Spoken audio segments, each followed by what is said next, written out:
ഒരിടവേളയ്ക്ക് ശേഷം ചെങ്കടലിൽ വീണ്ടും ഹൂതികളുടെ സംഹാരതാണ്ഡവം. ഹിസ്ബുള്ള കമാൻഡറെ വധിച്ചതിന് പിന്നാലെ ചെങ്കടൽ വഴി കടന്നുപോയ എണ്ണക്കപ്പലിനെയാണ് ഇപ്പോൾ ഹൂതികൾ തകർത്തിരിക്കുന്നത്. ഗ്രീസിന്റെ ഉടമസ്ഥതയിലുള്ള സ്യൂനിയൻ എന്ന എണ്ണക്കപ്പലാണ് തകർത്തത്. ഇറാഖിലെ ബ്രസയിൽ നിന്ന് പുറപ്പെട്ട കപ്പൽ ചെങ്കടൽ വഴി കടന്നുപോകവേ ബുധനാഴ്ച രാത്രിയാണ് ആക്രമണം ഉണ്ടായത്. യമനിലെ ഹൊദൈദ തുറമുഖത്ത് നിന്ന് ഏകദേശം 77 നോട്ടിക്കൽ മൈൽ പടിഞ്ഞാറ് ഭാഗത്ത് വെച്ചാണ് ആക്രമണം ഉണ്ടായത്.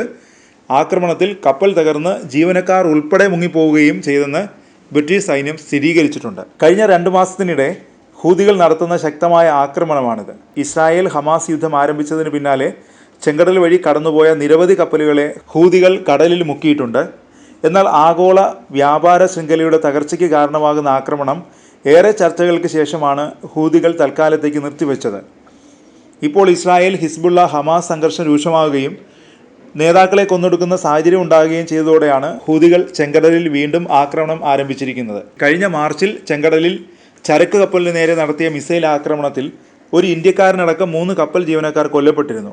ഗ്രീസിന്റെ ഉടമസ്ഥതയിലുള്ള ട്രൂ കോൺഫിഡൻസ് എന്ന കപ്പലാണ് ആക്രമിക്കപ്പെട്ടത്. ചെങ്കടലിൽ ഹൂതികൾ നടത്തിയ ആക്രമണത്തിൽ കപ്പൽ ജീവനക്കാർ കൊല്ലപ്പെട്ടത് ആദ്യമായിട്ടായിരുന്നു. കരീബിയൻ രാജ്യമായ ബാർബറോസിന് വേണ്ടി സർവീസ് നടത്തുകയായിരുന്ന കപ്പലാണ് ആക്രമിക്കപ്പെട്ടത്.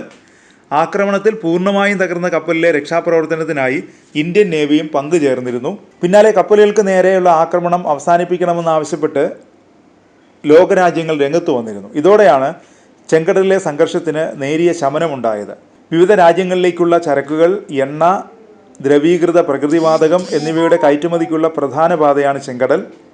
ഹൂതി ആക്രമണത്തെ തുടർന്ന് പല കപ്പലുകളും ചെങ്കടൽ വഴിയുള്ള സഞ്ചാരം നിർത്തിവച്ചിരിക്കുകയാണ്. കേപ്പ് ഓഫ് ഗുഡ് ഹോപ്പ് വഴി കടന്നുപോകുന്ന ബദൽ റൂട്ടാണ് പല കപ്പലുകളും ഇപ്പോൾ തിരഞ്ഞെടുക്കുന്നത്. എന്നാൽ ഈ പാതയിൽ സഞ്ചരിക്കാൻ യാത്രാ ചെലവും ദൈർഘ്യവും കൂടുതലാണ്. ചെങ്കടലിൽ ഹൂതികൾ നടത്തുന്ന ആക്രമണത്തിന് മറുപടിയായി യമനിലെ ഹൂതി കേന്ദ്രങ്ങളിൽ അമേരിക്കയും ബ്രിട്ടനും കനത്ത ആക്രമണമാണ് അഴിച്ചുവിട്ടത്.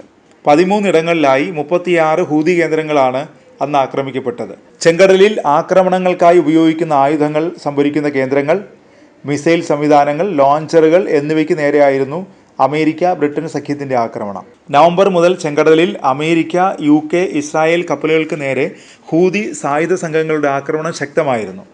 പലസ്തീനികൾക്ക് ഐക്യദാർഢ്യം പ്രഖ്യാപിച്ച് നടത്തുന്ന നീക്കത്തിൻ്റെ ഭാഗമായി ഇറാൻ പിന്തുണയുള്ള സായുധ സംഘങ്ങൾ ഇതുവരെ 35ഓളം അന്താരാഷ്ട്ര കപ്പലുകളെയാണ് ഉന്നമിട്ടത്.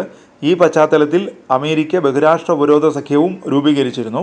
അതേസമയം ആക്രമണങ്ങളുടെ പശ്ചാത്തലത്തിലും ചെങ്കടലിലെ സൈനിക നടപടികളിൽ നിന്ന് മുന്നോട്ട് പോകില്ലെന്നാണ് ഹൂതികളുടെ നിലപാട്. ഗസയിലെ ഇസ്രായേൽ ആക്രമണം അവസാനിക്കുന്നതുവരെ ചെങ്കടൽ ആക്രമണവും തുടരുമെന്നാണ് ഹൂതി വക്താവ് അൽ ബുഹൈദി പ്രതികരിച്ചത്.